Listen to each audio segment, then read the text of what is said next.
전쟁 속에서 만난 한국의 힘. 중동의 뜨거운 모래바람이 불어오는 요르단 국경지대. 이곳에서 하루하루 생명을 구하는 일에 매진하고 있는 한 여성이 있습니다. 바로 국제구호 NGO 소속 의사 라일라 하산입니다. 그녀는 요르단 출신으로 이웃 국가들에서 벌어지는 끊임없는 분쟁과 전쟁 속에서도 인도적 사명을 포기하지 않고 있습니다. 특히 최근 이스라엘과 후티 반군 간의 격화된 충돌 속에서 그녀가 경험한 놀라운 이야기를 들려드리려 합니다. 전쟁의 참혹함 속에서도 희망의 빛을 잃지 않게 해준 특별한 나라, 바로 대한민국과의 만남 이야기입니다. 일부 전쟁의 불길 속으로. 안녕하세요. 저는 라일라 하산입니다. 요르단에서 태어나고 자란 의사로 지난 10년간 국제구호단체에서 일하며 중동 지역의 분쟁 지역에서 의료봉사를 해왔습니다. 그날도 평범한 하루였습니다. 요르단 국경 근처의 임시 의료소에서 환자들을 돌보고 있던 중 갑자기 동료가 다급하게 뛰어왔습니다. 라일라, 큰일 났어요. 이스라엘이 예멘을 공습했대요. 저는 처음에 믿을 수 없었습니다.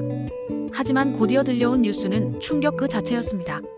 이스라엘 공군이 예멘 산하의 후티 반군 주요 시설을 폭격했고 여러 명의 고위 관리들이 사망했다는 소식이었습니다.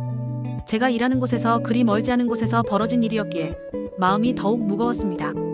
경험상 이런 대규모 공격 후에는 반드시 보복이 따르고 그 과정에서 무고한 민간인들이 희생되기 마련입니다. 저는 즉시 의료진들을 소집했습니다. 모든 분들, 응급 상황입니다. 앞으로 며칠간 부상자들이 대거 몰려올 가능성이 높습니다. 의료 물품을 점검하고 응급실을 확장 준비해주세요. 20년 넘게 이 지역에서 살아온 경험으로 전쟁의 전조를 누구보다 잘 알고 있었거든요. 그날 밤 저는 잠을 이루지 못했습니다. 창밖으로 보이는 하늘이 평소보다 더 어둡게 느껴졌고 멀리서 들려오는 소음 하나하나가 모두 폭격 소리 같았습니다. 제 머릿속에는 지난 몇 년간 봐왔던 전쟁 피해자들의 모습이 계속 떠올랐습니다. 어린아이들의 울음소리, 가족을 잃고 절망에 빠진 사람들의 표정, 그리고 턱없이 부족한 의료 장비로는 도저히 살릴 수 없었던 생명들의 기억이 몰려왔습니다. 다음 날 아침, 상황은 더욱 악화되었습니다. 후티 반군이 피해 복수를 선언했다는 뉴스가 들려왔고 주변 국가들도 비상사태를 선포하기 시작했습니다. 저희 의료소로도 국경을 넘어온 피난민들이 하나둘씩 들어오기 시작했습니다. 대부분 여성과 어린이들이었는데 모두 공포에 질린 표정으로 의사 선생님, 우리 살 수 있을까요? 라고 물었습니다. 그 순간 저는 깨달았습니다. 이번 전쟁은 지금까지 경험했던 것들과는 다른 규모가 될 것이라는 점을요. 그리고 우리에게는 더 많은 준비와 도움이 필요할 것이라는 점도 말입니다. 하지만 그때만 해도 저는 몰랐습니다. 머지않아 저희에게 놀라운 희망의 소식이 전해질 것이라는 사실을요. 2부 복수의 맹세. 후티 반군의 피해 복수 선언 이후 중동 전체가 전쟁의 먹구름에 휩싸였습니다. 저희 의료소에는 매일 수십 명의 부상자들과 피난민들이 몰려들었고 의료진들은 잠시도 쉴 틈이 없었습니다. 특히 기억에 남는 것은 7살 난 소녀 아미라였습니다. 폭격으로 부모를 잃고 혼자 국경을 넘어온 아이였는데 온몸에 화상을 입은 채로 실려왔습니다. 아이의 상처를 치료하면서 저는 분노와 절망감을 동시에 느꼈습니다. 왜 이런 무고한 아이들이 어른들의 전쟁 때문에 고통받아야 하는 걸까? 하는 생각이 머릿속을 떠나지 않았거든요. 그런데 더 큰 문제는 의료 장비의 부족이었습니다. 아미라 같은 중화상 환자들을 제대로 치료하려면 고급 의료 장비와 충분한 전력 공급이 필수적인데 저희 의료소는 그런 것들이 턱없이 부족했습니다. 기존에 사용하던 발전기는 자주 고장났고 의료 장비들도 노후화되어 제대로 작동하지 않는 경우가 많았습니다. 어느 날 밤 또 다른 대규모 공습이 있었습니다. 이번에는 민간인 거주 지역이 타격을 받았다는 소식이었습니다. 새벽 3시경부터 구급차들이 줄을 이으며 저희 의료소로 향했고 응급실은 순식간에 아수라장이 되었습니다. 그때 가장 절망적이었던 순간은 정전이 발생했을 때였습니다. 중요한 수술 도중에 모든 전력이 끊어진 것입니다. 비상발전기를 급히 가동했지만 오래된 장비라 금세 과부하가 걸렸습니다. 저는 수술용 손전등 하나만으로 환자의 생명을 구해야 하는 상황에 직면했습니다. 신이시여, 이 사람을 살려주세요. 저는 속으로 계속 기도했습니다. 다행히 그 환자는 살릴 수 있었지만 그 후로 저는 매일 밤 악몽에 시달렸습니다. 만약 그때 전력이 복구되지 않았다면, 만약 더 많은 환자들이 동시에 실려왔다면 하는 생각들이 저를 괴롭혔거든요. 동료 의사들과 간호사들도 마찬가지였습니다. 모두 한계 상황에 몰려 있었고 언제 터져나올지 모르는 감정적 폭발을 억누르며 버티고 있었습니다. 어떤 간호사는 이렇게 계속 사람들만 죽어가는데 우리가 여기서 뭘 하고 있는 건지 모르겠어요 라며 울음을 터뜨리기도 했습니다. 그런 절망적인 상황에서 저는 종종 창밖을 바라보며 생각에 잠겼습니다. 정말 희망이 있을까? 이 전쟁이 언제 끝날까? 그리고 우리가 정말 이 사람들을 구할 수 있을까? 하지만 포기할 수는 없었습니다. 제 앞에는 여전히 도움을 필요로 하는 사람들이 있었고 저는 의사로서의 사명을 저버릴 수 없었거든요. 그렇게 절망과 희망 사이에서 하루하루를 보내던 중 예상치 못한 소식 하나가 저희에게 전해졌습니다. 그 소식은 저희 모든 의료진에게 새로운 희망의 빛이 되어 주었습니다. 3부 희망을 찾아온 한국기술. 전쟁이 시작된 지 2주가 지난 어느 날 국제구호본부로부터 긴급 연락이 왔습니다. 라일라 특별한 지원팀이 그쪽으로 향하고 있습니다. 한국에서 온 의료 지원팀인데 최신 장비들을 가지고 올 예정이니 준비해주세요. 솔직히 처음에는 반신반의했습니다. 지금까지 여러 나라에서 온 지원팀들을 봐왔지만 대부분 기본적인 의료 물품이나 약품 정도만 가져올 뿐이었거든요. 특히 전력 문제나 고급 의료 장비 부족 문제는 해결해주는 곳이 거의 없었습니다. 그런데 3일 후 정말로 놀라운 일이 벌어졌습니다. 한국 지원팀이 도착한 것도 신기했지만 그들이 가져온 장비들을 보는 순간 저는 입을 다물 수 없었습니다. 제가 지금까지 본 것 중 가장 혁신적인 의료 장비들이었거든요. 무엇보다 놀라웠던 것은 태양광 의료 장비였습니다. 한국에서 개발된 이 장비는 태양 에너지만으로도 고성능 수술용 조명, 산소 공급 장치, 심지어 간단한 수술용 도구들까지 작동시킬 수 있었습니다. 지원팀 리더인 김 박사님이 설명해 주셨습니다. 이 장비는 하루 6시간만 햇빛을 받으면 24시간 연속 작동이 가능합니다. 그리고 비상시에는 배터리로 최대 72시간까지 사용할 수 있어요. 더욱 감동적이었던 것은 이동식 발전기였습니다. 기존의 발전기들과는 완전히 달랐습니다. 소음이 거의 없고 연료 효율성이 뛰어날 뿐만 아니라 고장도 거의 나지 않았습니다. 김 박사님은 이 발전기는 한국의 군사기술을 민간용으로 응용한 것입니다. 극한 상황에서도 안정적으로 작동하도록 설계되었어요 라고 설명해 주셨습니다. 첫 번째 시험 운용을 했을 때의 감동은 지금도 잊을 수 없습니다. 그동안 어둠 속에서 손전등에 의존하며 수술을 해야 했던 저희에게 마치 최고급 병원의 수술실처럼 밝은 조명이 켜졌습니다. 모든 의료진들이 환호성을 질렀고 몇몇은 감격의 눈물을 흘리기도 했습니다. 가장 인상 깊었던 순간은 중환자실에 있던 환자들의 반응이었습니다. 그동안 희미한 조명 아래서 불안해하던 환자들이 밝아진 병실을 보며 처음으로 웃음을 지었습니다. 7살 아미라도 선생님, 이제 무서워하지 않아도 되죠? 라고 물었을 때 저는 목이 메었습니다. 한국 의료진들의 전문성도 놀라웠습니다. 김 박사님을 비롯한 의료진들은 극한 상황에서도 침착하고 정확하게 업무를 수행했습니다. 특히 응급수술 시에 보여준 그들의 팀워크는 정말 인상적이었습니다. 언어는 달랐지만 의료라는 공통분모로 저희는 금세 하나의 팀이 될 수 있었습니다. 기술자들도 마찬가지였습니다. 장비 설치부터 운용 교육까지 모든 과정을 체계적이고 친절하게 진행해 주었습니다. 특히 현지 스태프들이 직접 장비를 다룰 수 있도록 상세한 매뉴얼까지 제공해 주었을 때 저는 한국인들의 세심함에 깊이 감동했습니다. 그날 밤 저는 오랜만에 편안한 잠을 잘 수 있었습니다. 한국에서 온 장비들 덕분에 이제 더 많은 생명을 구할 수 있다는 확신이 들었거든요. 그 4부 라일라의 선택. 한국 지원팀이 도착하고 일주일이 지났을 때 저는 인생에서 가장 어려운 선택의 순간에 직면했습니다. 후티 반군과 이스라엘 간의 교전이 더욱 격화되면서 저희 의료소가 있는 지역도 위험지대로 분류되었기 때문입니다. 국제구호본부에서는 즉시 대피령을 내렸습니다. 라일라, 당신과 의료진들은 즉시 안전한 지역으로 이동하세요. 현재 상황은 너무 위험합니다. 하지만 저는 선뜻 답변할 수 없었습니다. 의료소에는 아직도 치료받아야 할 환자들이 200명이 넘게 있었거든요. 특히 중환자실에 있던 환자들을 생각하면 가슴이 아팠습니다. 7살 아미라는 여전히 회복 중이었고 며칠 전에 실려온 노인 환자는 인공호흡기 없이는 생존이 불가능한 상태였습니다. 이 사람들을 두고 어떻게 떠날 수 있단 말인가? 저는 밤새 고민했습니다. 그런 저의 고민을 알아차린 김 박사님이 찾아왔습니다. 라일라 선생님, 무엇을 고민하고 계신가요? 저는 솔직하게 제 심정을 털어놨습니다. 김 박사님, 저는 이 환자들을 버리고 갈 수 없어요. 하지만 여기 남아있으면 제 목숨도 위험하고 다른 의료진들에게도 피해를 줄 수 있어요. 김 박사님의 답변은 예상을 뛰어넘었습니다. 라일라 선생님, 저희도 같은 생각입니다. 저희 한국팀은 여기 남아서 끝까지 이 환자들을 돌볼 계획입니다. 혼자가 아니에요. 우리가 함께 있잖아요. 그 순간 저는 눈물이 핑 돌았습니다. 자국민도 아닌 환자들을 위해 위험을 감수하려는 한국인들의 모습에 깊은 감동을 받았거든요. 다음 날 의료진 전체 회의를 열었습니다. 저는 솔직하게 상황을 설명하고 각자의 의견을 물었습니다. 여러분, 저는 여기 남기로 결정했습니다. 하지만 여러분은 각자의 판단에 따라 결정하세요. 아무도 비난하지 않을 것입니다. 놀랍게도 대부분의 의료진들이 남기로 했습니다. 10년 넘게 함께 일해온 간호사 파티마는 우리가 지금 떠나면 이 환자들은 어떻게 되나요? 우리는 의료진이에요. 위험하더라도 환자들을 포기할 수는 없어요라고 말했습니다. 그날 저녁 한국 팀과 함께 환자들을 돌보면서 저는 새로운 희망을 느꼈습니다.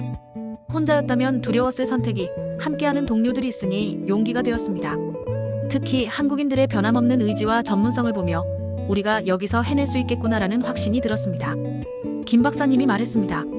라일라 선생님, 한국에서는 이런 말이 있어요. 함께 가면 멀리 갈 수 있다고요. 우리가 함께 있으니 반드시 이겨낼 수 있을 거예요.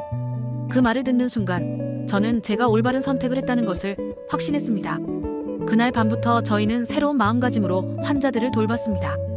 위험은 여전했지만 두려움은 사라졌습니다. 한국의 기술과 따뜻한 마음이 함께한다면 어떤 어려움도 극복할 수 있다는 믿음이 생겼거든요. 오부 한국인의 손길. 한국 의료팀과 본격적으로 협력하기 시작한 첫날, 저는 그들의 일하는 모습에 깊은 인상을 받았습니다. 새벽 5시부터 밤 11시까지 거의 18시간을 쉬지 않고 환자들을 돌보는 그들의 모습은 정말 감동적이었습니다. 김 박사님은 외과 전문의였는데 저희가 그동안 포기해야 했던 복잡한 수술들을 척척 해내셨습니다. 특히 기억에 남는 것은 폭격으로 복부에 파편이 박힌 15세 소년의 수술이었습니다. 기존 장비로는 정확한 파편 위치를 파악하기 어려웠는데 한국에서 가져온 초음파 장비를 이용해 정밀하게 수술을 진행할 수 있었습니다. 라일라 선생님, 이 장비는 한국에서 최신 기술로 개발된 것입니다. 방사선 노출 없이도 실시간으로 내부 상황을 볼 수 있어요. 김 박사님의 설명을 들으며 저는 한국의 의료기술 수준에 놀랐습니다. 수술은 성공적이었고 소년은 며칠 후 완전히 회복되어 가족의 품으로 돌아갈 수 있었습니다. 간호사 이수진 씨의 헌신적인 모습도 잊을 수 없습니다. 언어가 통하지 않는 환자들과도 몸짓과 미소만으로 소통하며 24시간 교대 근무를 마다하지 않았습니다. 특히 아이 환자들에게는 한국에서 가져온 작은 선물들을 나누어 주며 위로해 주었는데 아이들이 그렇게 좋아하는 모습을 보며 저도 덩달아 기뻤습니다. 의료기술자 박민수 씨는 정말 마술사 같았습니다. 고장난 장비들을 순식간에 고쳐내고 부족한 부품들도 창의적인 방법으로 해결해 주었습니다. 이 정도는 한국에서 기본이에요. 우리나라 기술자들은 어떤 상황에서도 방법을 찾아내거든요. 그의 말처럼 정말 불가능해 보이는 일들도 뚝딱 해결해 주었습니다. 가장 감동적이었던 순간은 한국팀이 현지 의료진들을 교육해 주던 때였습니다. 그들은 자신들의 기술과 노하우를 아낌없이 공유했습니다. 김 박사님은 우리가 떠나더라도 여러분들이 계속 환자들을 잘 돌볼 수 있도록 하는 것이 진정한 도움이라고 말씀하셨습니다. 특히 응급처치 교육은 정말 유용했습니다. 한국식 응급처치법은 빠르고 정확했으며 최소한의 장비로도 최대의 효과를 낼 수 있는 방법들이었습니다. 간호사 파티마는 이런 기술들을 왜 진작 배우지 못했을까요? 정말 혁신적이에요라고 감탄했습니다. 한국팀의 또 다른 놀라운 점은 환자들과 가족들에 대한 세심한 배려였습니다. 의학적 치료뿐만 아니라 정신적, 감정적 지원도 함께 제공했습니다. 이수진 간호사는 환자 가족들을 위한 상담실을 별도로 마련하고 불안해하는 가족들에게 정기적으로 환자 상태를 설명해 주었습니다. 한국에서는 환자와 가족이 모두 치료의 대상이라고 생각해요. 환자만 치료하고 끝나는 것이 아니라 가족들의 마음까지 어루만져 주어야 진정한 치료라고 봅니다. 이수진 간호사의 이런 철학은 저희 모든 의료진에게 새로운 깨달음을 주었습니다. 한국팀과 함께 일하면서 저는 의료에 대한 새로운 관점을 갖게 되었습니다. 단순히 질병을 치료하는 것이 아니라 환자의 전인적 회복을 돕는 것, 그리고 현지 의료진의 역량을 키워서 지속 가능한 도움을 제공하는 것. 이것이 진정한 국제 의료 지원이라는 것을 깨달았습니다. 6부. 생명을 건 기적의 수술. 한국팀과 함께한 지 2주가 되던 날, 저희는 지금까지 경험한 것 중 가장 극한의 상황에 직면했습니다. 새벽 3시경 대규모 폭격이 있었고 그 중에서도 가장 위중한 환자 하나가 저희 의료소로 이송되어 왔습니다. 8살 남자아이 오마르였습니다. 폭격으로 인해 복부와 가슴에 심각한 외상을 입었고 뇌출혈까지 의심되는 상황이었습니다. 의식을 잃은 채 실려온 아이를 보는 순간 저는 절망감을 감출 수 없었습니다. 이런 중증 환자는 대형 병원의 최신 장비가 아니면 살리기 어렵다는 것을 너무나 잘 알고 있었거든요. 김 박사님이 신속하게 진단을 내렸습니다. 복부 뇌출혈이 심각하고 뇌압도 상당히 높습니다. 즉시 수술해야 하는데, 하지만 문제가 있었습니다. 이런 복잡한 수술을 하기에는 저희 의료소의 장비가 부족했습니다. CT나 MRI 같은 정밀 진단 장비도 없었고 신경외과 전문의도 없었습니다. 그런데 그때 한국팀이 놀라운 해결책을 제시했습니다. 라일라 선생님, 한국의 원격 의료 시스템을 사용해보면 어떨까요? 서울에 있는 전문의들과 실시간으로 연결해서 수술 지도를 받을 수 있어요. 처음에는 믿기 어려웠습니다. 이런 전쟁터에서 한국과 실시간 화상 연결이 가능하다니요. 박민수 기술자가 신속하게 장비를 준비했습니다. 이 원격 의료 장비는 위성 통신을 이용하기 때문에 인터넷이 불안정한 지역에서도 작동합니다. 한국의 최고 의료진들과 직접 연결될 거예요. 30분 후 정말로 기적 같은 일이 벌어졌습니다. 서울대병원의 신경외과 최고 권위자인 이정민 교수님과 화상으로 연결된 것입니다. 안녕하세요. 현지 상황이 어떤가요? 환자의 상태를 자세히 설명해 주세요. 이 교수님의 차분하고 따뜻한 음성이 수술실에 울려 퍼졌습니다. 저는 오마르의 상태를 상세히 보고했고 한국팀이 준비한 고해상도 카메라를 통해 실시간으로 환자의 상태를 보여드렸습니다. 네, 확인했습니다. 뇌출혈은 생각보다 심각하지 않네요. 하지만 복부 출혈을 먼저 멈춰야 합니다. 지금부터 제가 단계별로 지도해드릴게요. 이 교수님의 지시에 따라 김 박사님과 저는 조심스럽게 수술을 시작했습니다. 가장 긴장되는 순간은 출혈 부위를 찾는 과정이었습니다. 복부를 열었지만 워낙 출혈이 심해서 정확한 위치를 파악하기 어려웠습니다. 그때 이 교수님이 말씀하셨습니다. 카메라를 조금 더 왼쪽으로 움직여보세요. 그 부분, 거기에 작은 혈관 파열이 보입니다. 정말로 이 교수님의 지시 덕분에 출혈 부위를 찾을 수 있었습니다. 한국에서 9,000km나 떨어진 곳에 계신 의사가 실시간 영상만으로 이렇게 정확하게 진단을 내릴 수 있다는 것이 신기하기만 했습니다. 지혈 과정도 마찬가지였습니다. 이 교수님의 세밀한 지도 하에 저희는 단계별로 수술을 진행했습니다. 라일라 선생님, 정말 잘하고 계십니다. 이제 뇌압을 확인해 보겠습니다. 뇌출혈 부분의 수술은 더욱 섬세했습니다. 한국에서 가져온 초정밀 수술 도구들을 이용해 이 교수님의 지시에 따라 조심스럽게 혈종을 제거했습니다. 수술 과정에서 가장 감동적이었던 것은 한국 의료진들의 팀워크였습니다. 서울에 계신 이 교수님뿐만 아니라 마취과, 소아과 전문의들까지 모두 화상으로 연결되어 실시간으로 조언을 해주었습니다. 마치 최고급 종합병원에서 수술받는 것 같았습니다. 4시간에 걸친 수술이 끝났을 때 모든 의료진들이 환호성을 질렀습니다. 오마르의 생체 신호가 안정되었고 뇌압도 정상으로 돌아왔습니다. 이 교수님도 화면 너머로 정말 훌륭한 수술이었습니다. 모두 고생하셨어요 라며 박수를 쳐주셨습니다. 그날 밤 오마르가 의식을 되찾았을 때의 기쁨은 이루 말할 수 없었습니다. 엄마, 아프지 않아요? 아이의 첫말을 들으며 저는 눈물을 참을 수 없었습니다. 한국의 기술과 의료진들의 헌신이 만들어낸 기적이었습니다. 7부 다시 불타는 도시, 그러나 꺾이지 않는 희망. 오마르의 성공적인 수술 이후 저희 의료소에는 더욱 많은 환자들이 몰려들었습니다. 한국의 의료기술에 대한 소문이 퍼지면서 다른 지역에서도 중환자들을 저희에게 이송해 오기 시작한 것입니다. 하지만 그와 동시에 전쟁 상황도 더욱 악화되었습니다. 후티 반군과 이스라엘 간의 교전이 격화되면서 저희가 있는 지역까지 직접적인 위협을 받게 되었습니다. 어느 날 오후 저희 의료소에서 불과 2km 떨어진 곳에 미사일이 떨어졌습니다. 폭발음과 함께 건물 전체가 흔들렸고 환자들은 공포에 질려 울음을 터뜨렸습니다. 그런 절체절명의 상황에서도 한국팀은 흔들리지 않았습니다. 김 박사님은 즉시 비상계획을 가동했습니다. 모든 중환자들을 지하로 이동시키고 응급의료 장비도 함께 옮겨야 합니다. 한국에서 가져온 이동식 의료 장비들은 이런 상황을 대비해 특별히 설계된 것이었습니다. 가장 놀라웠던 것은 지하 임시병원에서도 모든 의료 서비스가 정상적으로 제공될 수 있었다는 점입니다. 태양광 충전 시스템과 무정전 전원 공급 장치 덕분에 지하에서도 수술실 운영이 가능했습니다. 이런 기술이 있다니 정말 상상도 못했어요. 동료 간호사 파티마의 감탄사가 제 마음을 대변해 주었습니다. 며칠 후 더 큰 위기가 찾아왔습니다. 대규모 공습으로 인해 인근 3개 병원이 모두 파괴되었고 수백 명의 부상자들이 한꺼번에 저희 의료소로 이송되어 온 것입니다. 평상시라면 감당하기 어려운 상황이었지만 한국팀과 함께라면 해낼 수 있다는 확신이 있었습니다. 라일라 선생님, 우리의 원격 의료 네트워크를 최대한 활용합시다. 서울뿐만 아니라 부산, 대구의 병원들과도 연결할 수 있어요. 박민수 기술자의 제안에 따라 저희는 한국 전국의 의료진들과 연결되었습니다. 마치 한국 전체가 저희를 도와주는 것 같았습니다. 그날부터 72시간 동안 저희는 불면불유로 환자들을 치료했습니다. 한국 의료진들도 시차를 무시하고 24시간 교대로 원격 지원을 해주었습니다. 새벽 3시에도 점심시간에도 언제든 연결만 하면 한국의 전문의들이 기다리고 있었습니다. 특히 기억에 남는 것은 한 임산부의 응급 출산이었습니다. 폭격으로 인한 조산이었는데 산부인과 전문의가 없는 저희로서는 매우 어려운 상황이었습니다.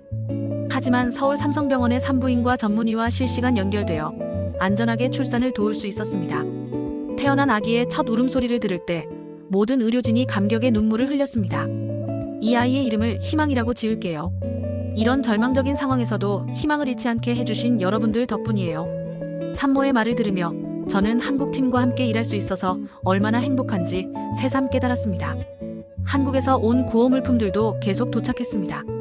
의료용품뿐만 아니라 환자와 가족들을 위한 생필품, 심지어 아이들을 위한 장난감과 과자까지 세심하게 준비해서 보내주었습니다. 한국 사람들은 정말 따뜻한 마음을 가진 것 같아요.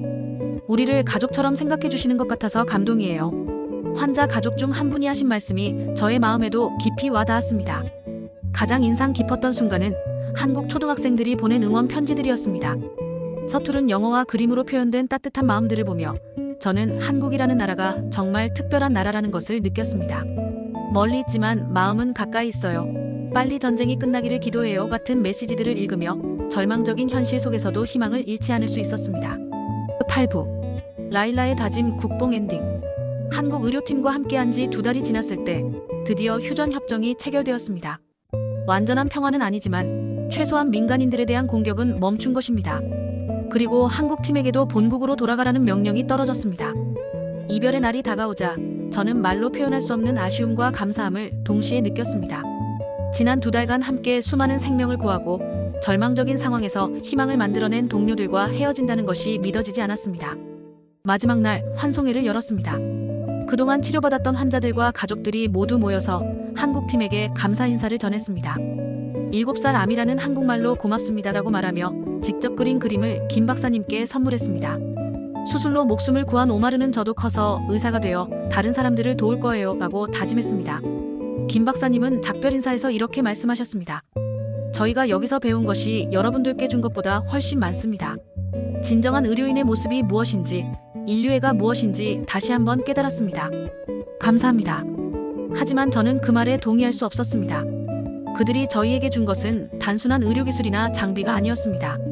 절망적인 상황에서도 포기하지 않는 용기, 국경과 인종을 뛰어넘는 따뜻한 마음, 그리고 인간의 존엄성에 대한 확고한 신념이었습니다. 공항에서 한국팀을 배웅하면서 저는 마지막 인사를 전했습니다.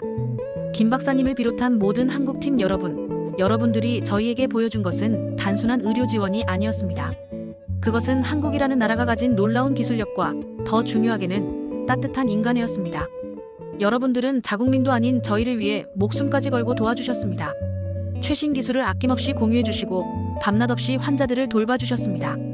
그리고 무엇보다 저희가 절망하지 않도록 항상 희망을 잃지 않는 모습을 보여주셨습니다. 저는 이제 확신합니다. 한국은 단순히 경제적으로 발전한 나라가 아니라 진정으로 세계 평화와 인류의 복지를 위해 헌신하는 나라라는 것을 말입니다. 한국의 K-메디컬이 전 세계에 희망을 주고 있다는 것을 직접 체험했거든요. 김 박사님의 눈에도 눈물이 맺혔습니다. 라일라 선생님, 저희도 마찬가지입니다. 여러분들의 헌신적인 모습을 보며 의료인으로서의 자부심을 다시 한번 느꼈습니다. 한국으로 돌아가서도 이곳에서의 경험을 많은 사람들과 공유하겠습니다. 한국팀이 떠난 후 저는 제 일기장을 펼쳤습니다. 그리고 이렇게 적었습니다. 오늘 나의 인생을 바꾼 사람들이 떠났다. 한국에서 온 의료진들은 우리에게 의료기술만 전해준 것이 아니다. 그들은 우리에게 희망을 주었고 용기를 주었으며 인간에 대한 믿음을 되찾게 해주었다. 한국이라는 나라가 얼마나 대단한 나라인지 이제야 안다. 그들의 기술력은 세계 최고 수준이었고 그들의 인간에는 국경을 넘어섰다. 무엇보다 그들은 말로만 도움을 약속하는 것이 아니라 실제로 현장에 와서 함께 땀 흘리고 눈물 흘리며 도와주었다. 나는 다짐한다. 언젠가 반드시 한국을 방문하여 그들에게 직접 감사 인사를 전할 것이다. 그리고 내가 경험한 한국인들의 놀라운 모습을 세계 모든 사람들에게 알릴 것이다. 한국은 정말 자랑스러운 나라다. 그로부터 6개월 후 저는 정말로 한국을 방문할 기회를 얻었습니다. 국제의료 컨퍼런스에 초청받아 서울에 가게 된 것입니다. 김포공항에 내렸을 때의 감동은 지금도 잊을 수 없습니다. 컨퍼런스에서 저는 한국 의료기술이 중동 분쟁 지역에 미친 영향이라는 주제로 발표했습니다. 청중들 앞에서 저는 이렇게 말했습니다. 한국은 세계에서 가장 따뜻한 마음을 가진 나라입니다. 그들의 기술은 생명을 구했고 그들의 마음은 희망을 주었습니다. 저는 한국인들과 함께 일할 수 있었던 것을 평생의 영광으로 생각합니다. 발표를 마친 후 한 한국인 청중이 다가와서 말했습니다. 라일라 박사님 같은 분이 있어서 우리도 자랑스럽습니다. 우리나라를 이렇게 좋게 평가해 주셔서 감사합니다. 그 순간 저는 다시 한번 확신했습니다. 한국은 정말 세계가 주목해야 할 놀라운 나라라는 것을. 그리고 한국인들의 따뜻한 마음과 뛰어난 기술력이 전 세계의 희망의 빛이 되고 있다는 것을 말입니다. 지금도 저는 한국에서의 경험을 많은 사람들에게 전하고 있습니다. 한국은 단순히 K-팝이나 드라마로만 유명한 나라가 아닙니다. 진정으로 세계 평화와 인류의 복지를 위해 헌신하는 나라입니다. 이것이 제가 전 세계에 전하고 싶은 메시지입니다.